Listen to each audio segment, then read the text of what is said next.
Mzimayi uyu mukumuonayu amafuna azilowedwa kokwana ka 6 pa tsiku lina lililonse. Yes, ndi momwemo mwamveramo kummawa alowedwe. Kadzuwa kungokwera pang'ono choncho mpaka dzuwalo kukalowa azithiridwa utomoni kasanu ndi kamodzi pa tsiku ndithu. Ino pata konseko pa tsiku? Inde mmakomo muzikuchitikanso zimene zizimusadabwe, ndipo pamapeto pa zilakolako zoterezi mzimayiyu anapezeka amuna akumamuthawa ndipo kenako mpaka anaphedwa. Ndi chani chinkanchitisa mzimayi amene yuyu kukonda zinthu zosazolowerekazi chotere? Mzimayi amene yuyu ndi ndani? Anthu kwawoko ankatinjiza munthuyu. Nanga poti mwati munthuyo anamwalira, kodi ndiye kuti zababanso zimapha? Ndine Dini Studios, khalani pompo pomwe nkhani ikupitilira. Kwinaku pangani like, comment and share nkumapitiliza bwino nkhani.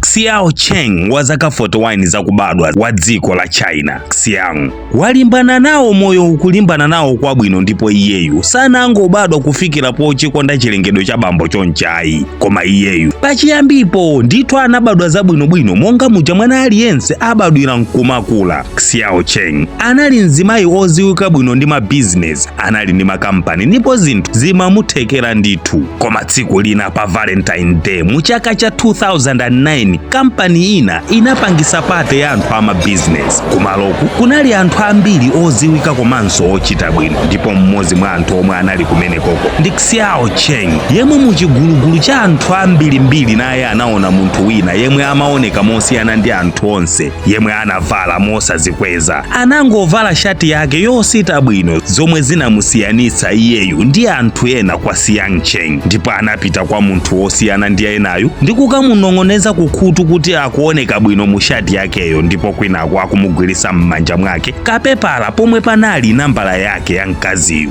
Wang Huaxing ndiye dzina lake, mamuna yemwe Xiao anamupasa nambala, ndipo anali ogwira ntchito mboma kwawoko. Analibe nyumba ngakhale kagalimoto koyendera. Kanyumba komwe amakhala ndi kakang'ono komanso kanali karenti.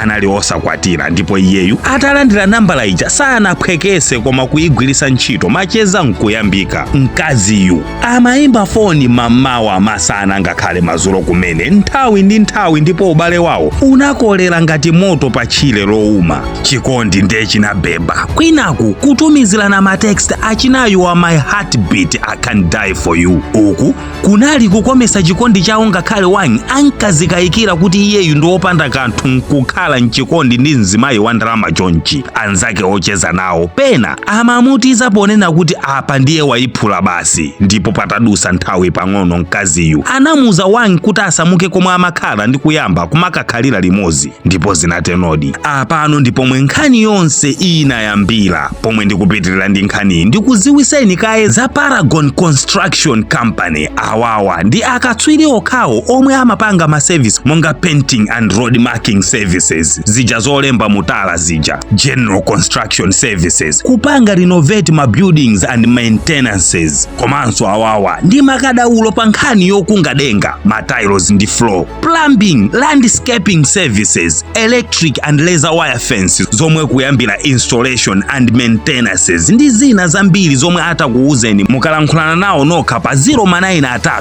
119 667. Ine ndipitilize nkhani yangayi.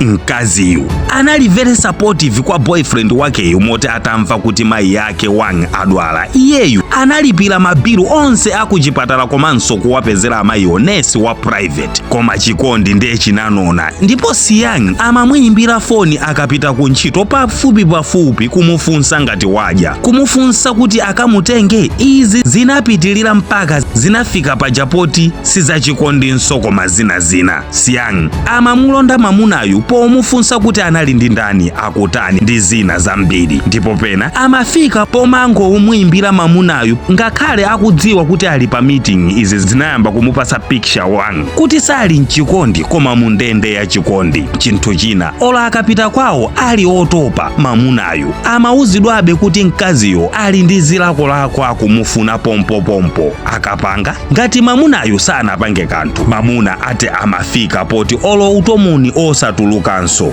akatu osati kamodzi kokha koma mpaka mkaziyu akhutisidwe zomwe zimatengera kuti mpaka mamunayu amulowe mkaziyo kokwana ka 6 akateno ndiye apuma. Choncho Wang anayamba kukhala otopa onyenchera komanso okhumudwa kamba kamagobo amagwirawa. Kenako anaganiza zopita ku chipatala komwe anamuuza kuti mkazi wakeyo ali ndi vuto la chipatala lotchedwa hypersexuality disorder lomwe mkazi samakhutisidwa kuchipinda. Nthawi zonse Wang akapita kutali kogwira ntchito, Xiang amamusatira Wang ndipo izi zinayamba kumusowesa mtendere ndipo kenako anapanga chiganizo chopita kukamuona ex wake wakale ndipo atafika kumeneko kwa anamufotokozera mkazi wake wakaleyo zomwe amakumana nazo ndipo onse anagwirizana zobwererana kuti mwina asiyane ndi Xiang apulumuke ku chipinjo. Ndipo Xiang atamva izizi sanakhumudwenso koma kuseka mwamwano ndi momuopseza kuti palibe angakhale ndi Wang kupatula iye yekha basi. Izi zachitika kwa kanthawi ndipo Wang anatopa nazo ndipo tsiku lina